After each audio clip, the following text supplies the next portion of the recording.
Tiene algo de pureza intacta, un no sé qué de animal, rubia y azul. La rosa anida en sus crines y, sin ser la transparencia, su vagina alumbra luciérnagas.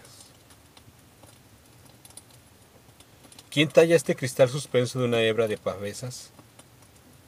Grazna su vientre, la tormenta de los guijarros, su tic-tic de telégrafo, funde la luz gota por gota.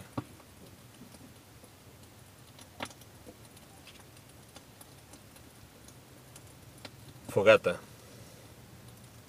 Texto: Sergio Jesús Rodríguez. Voz: André Michel.